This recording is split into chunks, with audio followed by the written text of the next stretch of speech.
အစမှာတော့လူတယောက်ကဂူတင်ချိုင်းတဲ့ကကြောက်ရွံ့တစ်ခုမတော်တဆတွားထိမိလိုက်တာ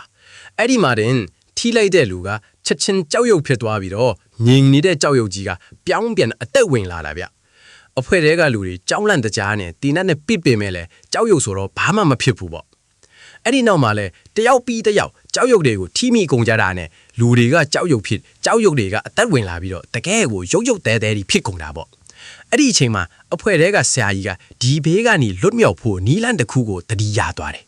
အဲ့ဒါကတော့ဂူတင်ချိုင်းအလဲမှာရှိရပြန်လဲမွေးဖွားချင်းစက်ဝိုင်းကိုအသက်သွင်းဖို့ပဲအဲ့ဒါကိုအသက်သွင်းဖို့အတွက်ရှေးဟောင်းအဆောင်အယောင်သင်္ကေတ၃ခုလိုတယ်ဗျဒါပေမဲ့ပြဿနာကတတိယမြောက်သင်္ကေတကလူတယောက်ရဲ့ခန္ဓာကိုယ်ထဲမှာမြုပ်ထားတာဖြစ်နေတယ်အဲ့ဒါကိုထုတ်ဖို့ဆိုရင်ကိုယ်ပိုက်ကိုပြန်ခွဲရမှာဆိုတော့အသက်အန္တရာယ်ရှိတာပေါ့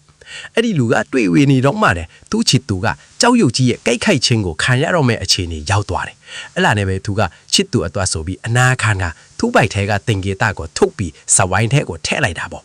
သင်္ကေတ၃ခုလုံးစုံသွားတဲ့အခါမှာတော့အသက်ဝေနေတဲ့ကြောက်ရွံ့သည့်အာနုမူလအတိုင်းပြန်ငိမ့်သက်သွားပြီးလူအလုံးဘေးကင်းသွားကြတယ်ဗျဒါပေမဲ့စသိမ်းမှာတော့အဲ့ဒီစဝိုင်းထဲကနေတောက်ပနေတဲ့ပုံဆောင်ခွဲလုံးလေးတစ်ခုထွက်လာတယ်အဲ့ဒါကိုဇာကြီးကကောက်မျိုးချလိုက်တဲ့အချိန်မှာသူ့မျက်လုံးတွေကအယောင်တွေပြောင်းလာပြီးထူးဆန်တာတစ်ခုခုထပ်ဖြစ်လာတာပဲဗျာ